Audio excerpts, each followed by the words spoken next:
Baik Bapak Ibu, pada kesempatan kali ini izinkan saya memperkenalkan diri. Saya Ira Ima Soliha, calon guru penggerak angkatan 10 Kabupaten Purwakarta. Pada kesempatan kali ini saya akan menyebarkan pemahaman tentang pembelajaran sosial dan emosional yang saya pelajari pada modul 2.2.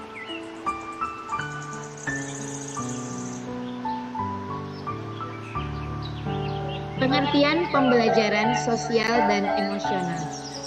Pembelajaran sosial dan emosional atau yang disingkat menjadi PSE adalah pembelajaran yang dilakukan secara kolaboratif oleh seluruh komunitas sekolah. Proses kolaborasi ini memungkinkan anak-anak dan orang dewasa di sekolah memperoleh dan menerapkan pengetahuan, keterampilan, dan sikap positif mengenai aspek sosial dan emosional. Kita secara khusus akan membahas 4 indikator pembelajaran sosial dan emosional yang berkaitan dengan kelas dan sekolah. Yang pertama ada pengajaran eksplisit. Yang kedua ada integrasi dalam praktek mengajar guru dan kurikulum akademik.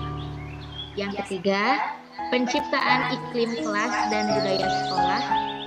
Yang keempat, penguasaan kompetensi sosial dan emosional pendidik dan tenaga kependidikan. Menurut saya, sebenarnya Bapak dan Ibu ini sudah mempraktikannya di sekolah. Salah satunya adalah menerapkan kesepakatan kelas. Kesepakatan kelas ini memang jika di awal-awal terasa sangat sulit, tetapi dengan pembiasaan yang terus-menerus diharapkan akan menciptakan pengetahuan-pengetahuan baru dan pembiasaan-pembiasaan baik dalam diri peserta didik kita dan tentunya pembelajaran untuk diri kita sebagai seorang pendidik. Ada 5 kompetensi sosial dan emosional. Masuk ke dalam pengajaran eksplisit. Yang pertama ada kesadaran diri, kedua ada manajemen diri, ketiga ada kesadaran sosial, keempat keterampilan berelasi, kelima pengambilan keputusan yang bertanggung jawab. Kesadaran diri ini diharapkan bahwa siswa dan guru ataupun anggota sekolah yang lain mempunyai kemampuan untuk memahami perasaan, emosi, dan nilai-nilai diri sendiri dan bagaimana pengaruhnya pada perilaku diri dalam berbagai situasi dan konteks kehidupan. Contohnya, dapat menggabungkan identitas pribadi dan identitas sosial. Biasanya ini kita bisa laksanakan di dalam kelas ya Bapak Ibu. Murid diberikan kesempatan untuk memperkenalkan diri dan identitas sosialnya. Selanjutnya yaitu mengidentifikasi kekuatan, aset diri dan budaya. Yang selanjutnya mengidentifikasi emosi-emosi dalam diri. Emosi-emosi dalam diri ini bervariatif ya Bapak Ibu. Ada bahagia, ada sedih, senang, kemudian ada marah, kemudian ada emosi-emosi yang lain yang memang terkadang anak belum bisa menempatkan sesuai dengan tempatnya masing-masing. Yang selanjutnya ada menunjukkan integritas dan kejujuran. Dapat menghubungkan perasaan, pikiran, dan nilai. Ada menguji dan mempertimbangkan prasangka dan bias, memupuk efikasi diri, memiliki pola pikir bertumbuh, dan mengembangkan minat dan menetapkan arah tujuan hidup. Selanjutnya yaitu manajemen diri. Kemampuan untuk mengelola emosi, pikiran, dan perilaku diri secara efektif dalam berbagai situasi dan untuk mencapai tujuan dan aspirasi. Nah, kemampuan manajemen diri ini adalah kalau yang tadi menunjukkan kesadaran diri itu menunjukkan emosi. Kalau yang ini manajemen diri ini adalah salah satu kemampuan untuk mengelola emosi dan pikiran. Jadi Bapak Ibu mohon maaf sebelumnya saya di sini hanya sharing. Saya yakin Bapak dan Ibu guru hebat di sini sudah lebih tahu dan sudah lebih mempraktikkan apa yang sudah saya sampaikan. Selanjutnya, ada juga tentang kesadaran sosial. Kemampuan untuk memahami sudut pandang dan dapat berempati dengan orang lain, termasuk mereka yang berasal dari latar belakang, budaya, dan konteks yang berbeda-beda. Memang di lingkungan sekolah kita mayoritas memiliki latar belakang yang hampir sama. Tetapi kita juga harus membiasakan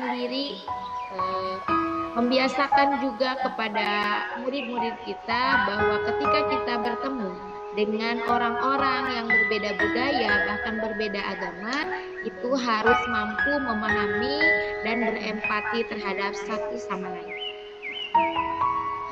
Selanjutnya, keterampilan berelasi. Nah, keterampilan berelasi ini yaitu kemampuan untuk membangun dan mempertahankan hubungan-hubungan yang sehat dan sportif. Salah satunya yaitu mempraktikkan kerja sama tim. Nah, biasanya Bapak Ibu nih kalau kerja sama tim sudah pernah belum di kelas masing-masing nih? Ada yang sudah mempraktikkan kerja sama tim? Sudah. Nah, oh baik. Ada Bu Entin di sana. Biasanya kerja sama tim ini bisa dilakukan untuk yang pertama memecahkan masalah. Masalah di sini berbagai macam ya Bapak Ibu. Ada tentang kegiatan pembelajaran bahkan juga di luar pembelajaran. Nah, keterampilan berelasi ini biasanya dilakukan secara kolaboratif antara murid yang satu dengan yang lain, diberikan kesempatan untuk melakukan diskusi dan di sana akan muncul keterampilan berelasi. Selanjutnya yaitu pengambilan keputusan yang bertanggung jawab. Kemampuan untuk mengambil pilihan-pilihan yang membangun berdasarkan atas kepedulian, kapasitas dalam mempertimbangkan standar-standar etis, dan rasa nyaman dan aman. Dan untuk mengevaluasi manfaat dan konsekuensi dari bermacam-macam tindakan dan perilaku kesejahteraan. Nah, di sini ada psikologis berkaitan dengan kesejahteraan psikologis atau well-being diri sendiri, masyarakat, dan juga kelompok. Di sini kita juga akan belajar tentang bagaimana mengevaluasi dampak pengaruh dari seseorang, apa yang seseorang lakukan, kemudian apa dampak setelah seseorang tersebut melakukan kegiatan tersebut. Selanjutnya ada interaksi dalam praktek mengajar guru dan kurikulum akademik. Nah, untuk mengintegrasikan kompetensi sosial dan emosional ini dalam praktek pembelajaran, nah ada 3 kegiatan inti. Yang pertama adalah pembukaan hangat. Ini pasti Bapak Ibu guru hebat selalu melaksanakan ini setiap hari. Karena dengan membuka pembelajaran dengan hangat, para murid akan bisa lebih aktif dalam pembelajaran, bisa lebih memungkinkan menciptakan rasa saling ingin memperkuat diri dan menumbuhkan salah satu rasa sosial dan emosional. Yang pertama itu dalam kegiatan awal pasti Bapak Ibu memberikan kesempatan anak-anak untuk berdoa. Nah, ada kurikulum atau kompetensi sosial dan emosional yang diterapkan. satunya adalah kesadaran diri, di mana peserta didik atau murid-murid kita ini diperkenankan untuk memiliki sikap yang baik dalam berdoa. Dan masih banyak lagi yang lain. Kegiatan inti ada juga nih. Dalam kegiatan inti ini antara lain dengan melakukan diskusi akademik. Tadi saya mendengar bahwa Bapak Ibu sudah sering bahkan hampir selalu melakukan diskusi akademik pembelajaran. Nah, pembelajaran berbasis proyek juga masuk ke dalam kegiatan inti dalam mengajar atau memberikan pembiasaan sosial dan emosional. Kemudian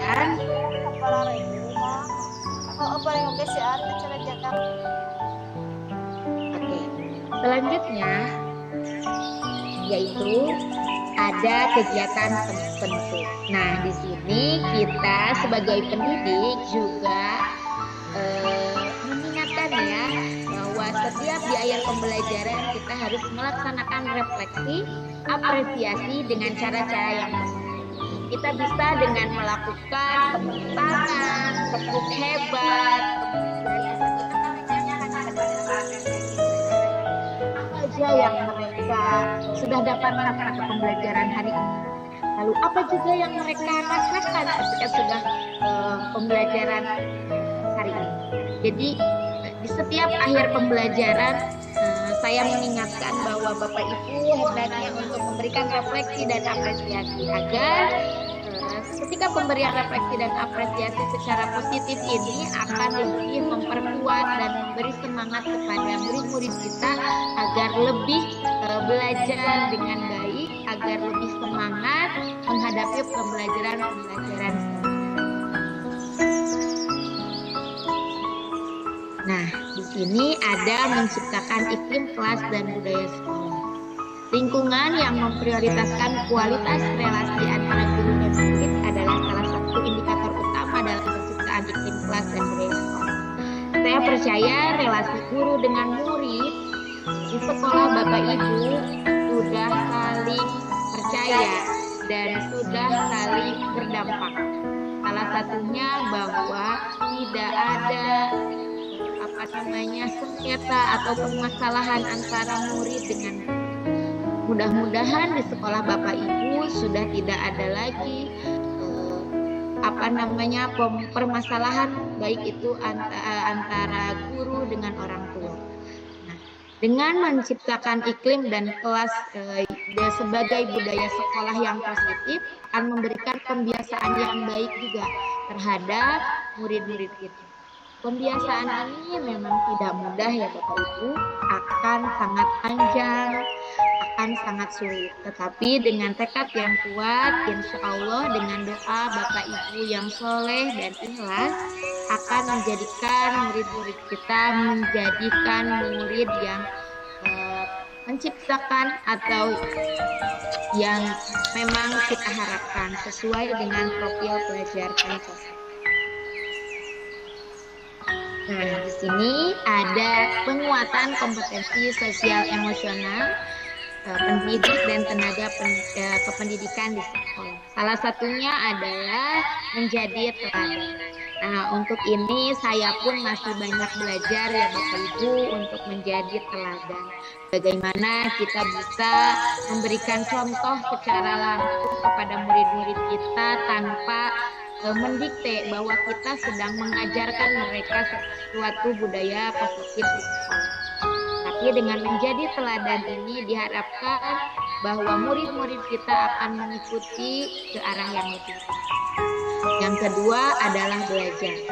Nah, pada kurikulum Merdeka kali ini kita sebagai pendidik juga dituntut sebagai manusia yang terus belajar, sebagai manusia pembelajar dan belajar sepanjang hayat. Jadi tidak ada istilah bahwa belajar itu selesai.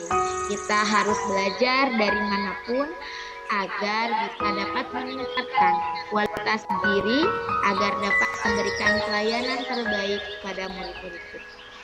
Selanjutnya yaitu berkolaborasi.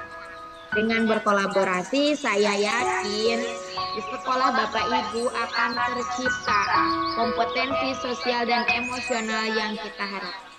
Untuk itu, mari sama-sama kita saling mengingatkan, saling berkolaborasi, berbuat baik, menciptakan budaya-budaya positif di sekolah demi kepentingan murid-murid kita.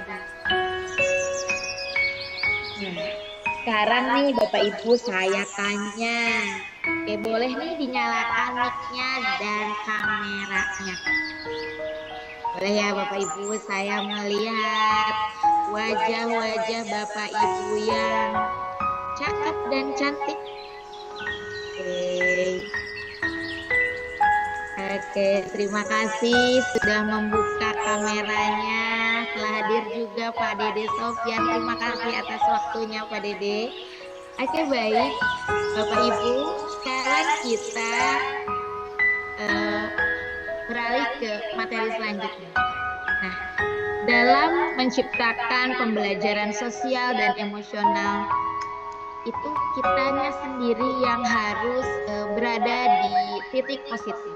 Dalam arti kata, kita ke sekolah itu harus benar-benar sudah ada di titik, oh iya kita mau bersama murid. Jangan sampai kita sudah berada di sekolah, tetapi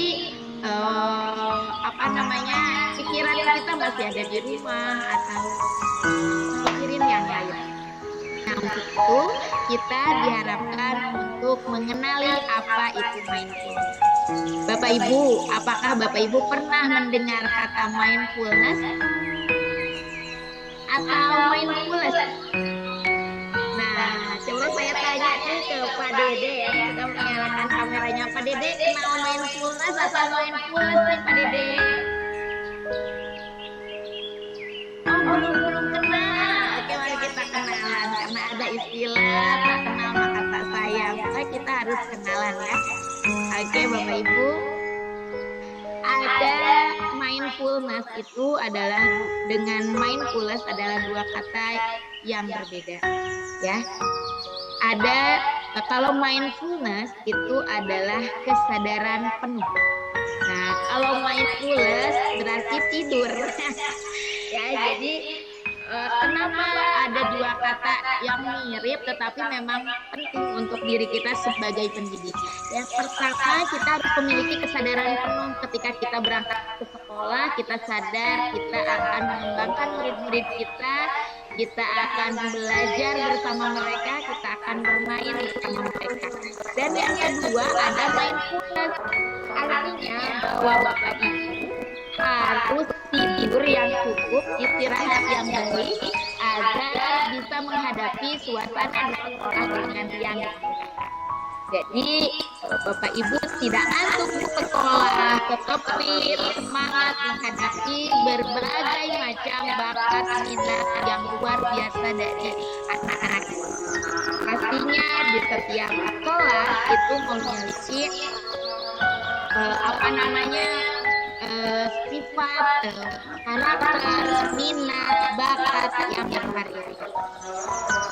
Nah, sekarang mari sama-sama kita belajar tentang mindfulness. Nah, pada praktiknya mindfulness ini ya, pasti Bapak Ibu pernah ada di posisi yang banyak pikiran, kemudian banyak tunggakan, ya Ibu ya, terus anak rewel, suami sakit, terus ada aja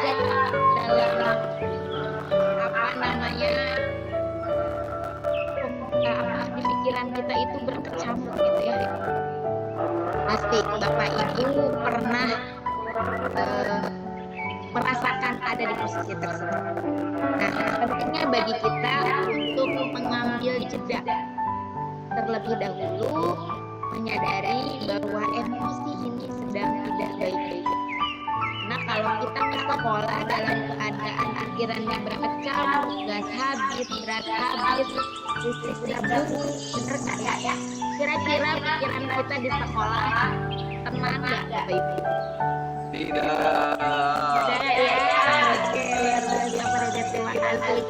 Ya, jadi kalau misalkan pikiran kita ya ini sedang berkecam berbagai macam karena bagaimana beberapa manusia biasa yang memang tidak luput dari masalah-masalah baik itu rumah tangga, baik itu masalah-masalah yang lain. Sehingga segala sesuatunya ketika kita memang berada di posisi tersebut bisa saja akan melakukan keputusan yang sudah kita ambil. Nah, itu kita diharapkan untuk mengambil jeda terlebih dahulu. Caranya bagaimana? Caranya adalah yang pertama ini yang saya kenal di pembelajaran saya ada teknik mindfulness yaitu stop, take dan observe dan process. Nah, yang pertama adalah stop, berhenti sejenak. Diam dulu Bapak Ibu kalau lagi banyak pikiran nih, apalagi nih listrik biasa terasa habis, anak rewel, pampers habis, itu udah luar biasa ya. Menurut saya itu puncak tertinggi. Lalu di dompet udah menangis gitu ya. Nah, tapi nih Bapak Ibu mengambil waktu sejenak. Jangan lama-lama juga ya Bapak Ibu. Waktu sejenak kurang lebih 5 sampai 10 menit. Ya, ambil nafas dalam, tarik nafas, kemudian perasaan dan tubuh, perasaan dan pikiran saling juga. Kalau misalkan Bapak Ibu berada di masa uang, artinya tidak akan sulit untuk mendengarkan suara-suara burung yang berpasangan, kemudian ada suara-suara daun jatuh, angin yang bertiup, bisa untuk melakukan ya, dan itu Bapak Ibu bisa selesai dan lanjutkan. Teknik mindfulness ini ya kenapa harus dilakukan, karena akan berpengaruh terhadap keputusan yang kita dalam pembelajaran, banyak pikiran dan sebagainya, itu tidak akan baik ketika diterapkan. Maka dari itu silakan Bapak Ibu untuk melakukan teknik mindfulness. Nah, sebagai contoh, ini saya ada musik, bisa nanti saya share melalui WhatsApp.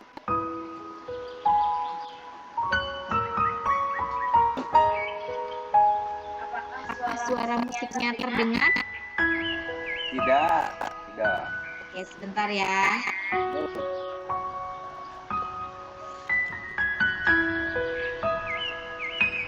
Belum ada Mira. Oke, sebentar ya. Saya akan mematikan dulu seluruh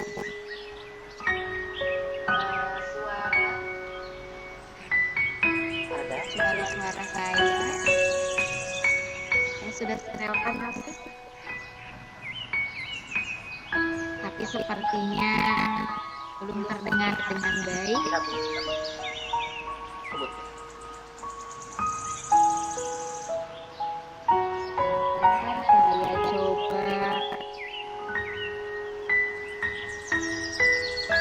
Oke, ternyata memang belum terdengar Bapak Ibu ya. Saya akan mengirimkannya lewat WA. Jadi Bapak Ibu bisa mencobanya setelah selesai pembelajaran ini. Bapak Ibu boleh tutup mata atau kita tanpa musik aja dulu ya. Kita tutup mata, lalu kita fokuskan pikiran kita. Silakan duduk di tempat yang nyaman. Tutup mata, kita akan lakukan kurang lebih sekitar 2 menit cukup. Baik Bapak Ibu, silakan tarik nafas, tahan, keluarkan, tarik nafas kembali Bapak Ibu. pelan.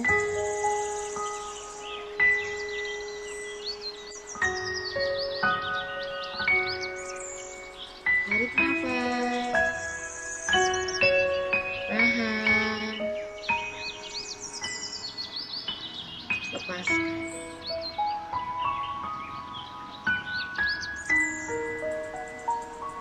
Ulangi.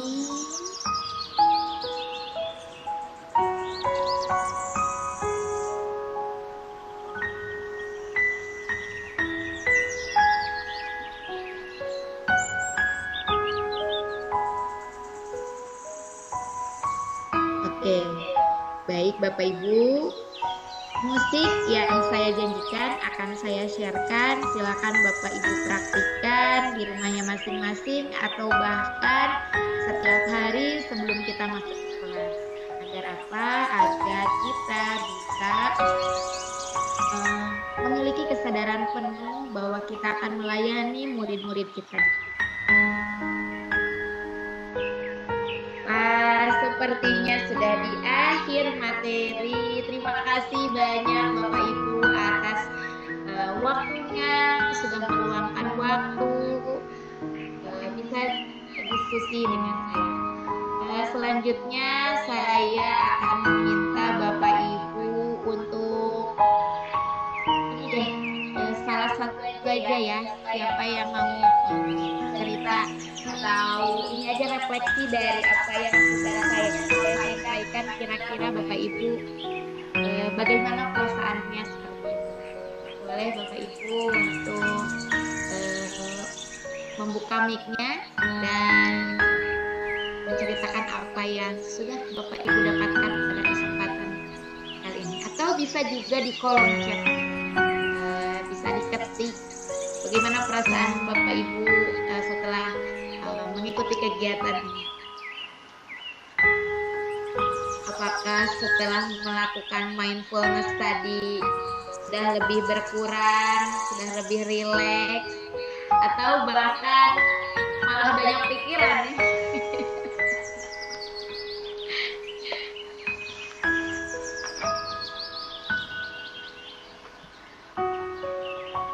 Wah, saya ucapkan terima kasih Bapak Kepala sudah berkenan hadir pada kesempatan kali ini.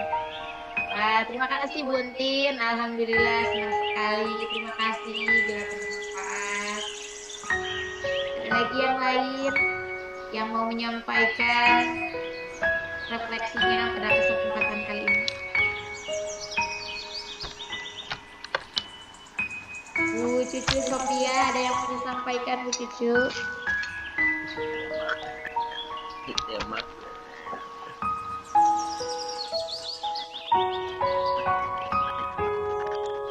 Mic-nya boleh di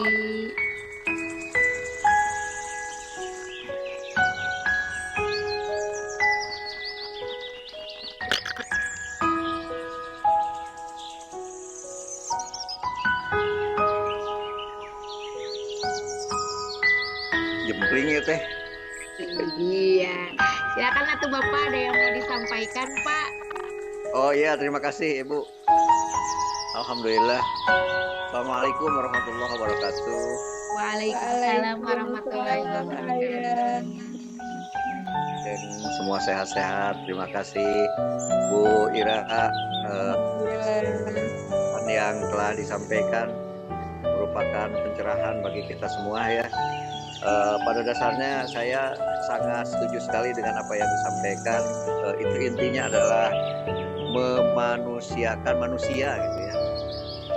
Kalau orang bilang itu memanusiakan manusia, artinya ketika kita mau menghadapi anak didik kita, tadi yang saya pikirkan itu berbagai kejadian, peristiwa atau pengalaman yang mungkin sudah dialami di rumah, harus ditinggalkan atau harus dipindahkan, diprogram dulu sehingga terlupakan apa yang terjadi di rumah.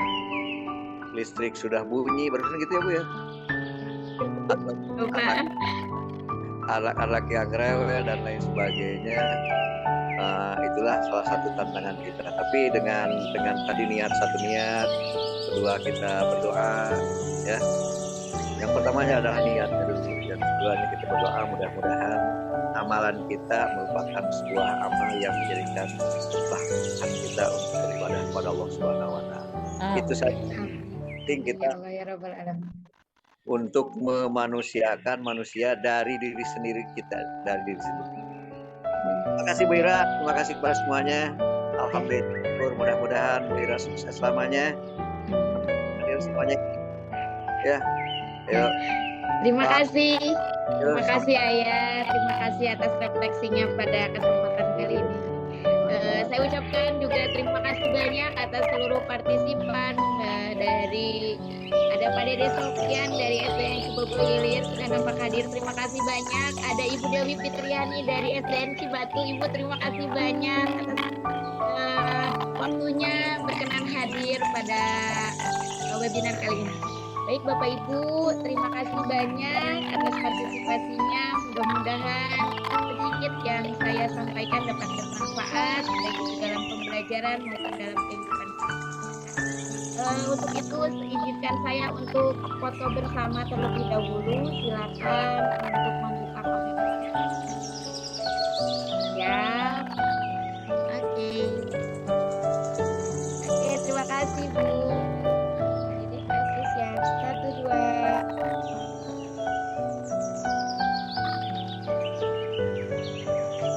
Terima kasih banyak Bapak Ibu, terima kasih atas perhatiannya. Wabillahi taufiq wal hidayah. Wassalamualaikum warahmatullahi wabarakatuh. Waalaikumsalam.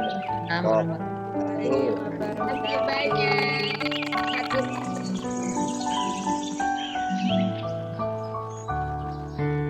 Recording stopped. Ayo sami-sami Bu, mangga wilujeng. Mangga. Assalamualaikum. Waalaikumsalam.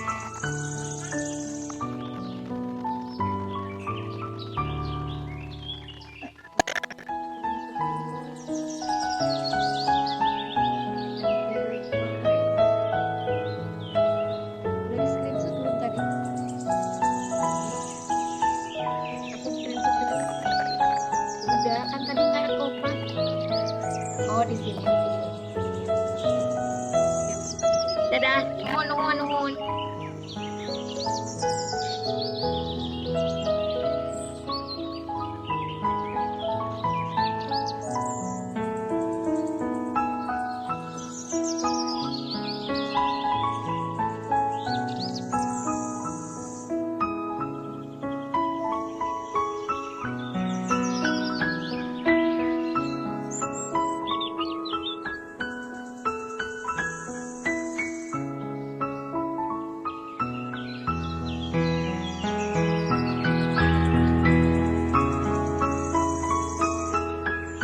Yang mau disampaikan Pak? Oh iya, terima kasih Ibu. Alhamdulillah. Assalamualaikum warahmatullahi wabarakatuh. Waalaikumsalam warahmatullahi wabarakatuh. Dan semua sehat-sehat. Terima kasih Bu Ira yang telah disampaikan merupakan pencerahan bagi kita semua ya. Pada dasarnya saya sangat setuju sekali dengan apa yang disampaikan. Itu intinya adalah memanusiakan manusia gitu ya. Kalau orang bilang itu memanusiakan manusia, artinya ketika kita mau menghadapi anak didik kita, tadi yang saya pikirkan itu berbagai kejadian, peristiwa atau pengalaman yang mungkin sudah dialami di rumah, harus ditinggalkan atau harus dipindahkan, diprogram dulu sehingga terlupakan apa yang terjadi di rumah. Listrik sudah bunyi, barusan gitu ya Bu ya.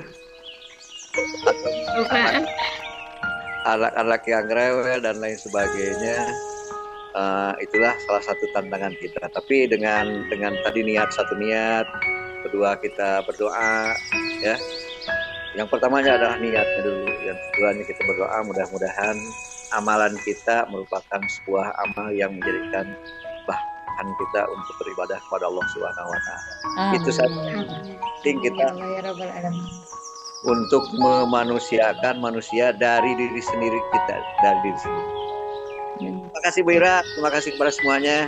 Alhamdulillah, mudah-mudahan Bu Ira sukses selamanya. Ayo semuanya. Ya, yuk. Terima kasih. Yuk, Terima kasih Ayah, terima kasih atas refleksinya pada kesempatan kali ini. Saya ucapkan juga terima kasih banyak atas seluruh partisipan dari ada Pak Dede Sofyan dari SDN Cibogo Hilir sudah nampak hadir. Terima kasih banyak. Ada Ibu Dewi Fitriani dari SDN Cibatu. Ibu terima kasih banyak atas waktunya berkenan hadir pada webinar kali ini.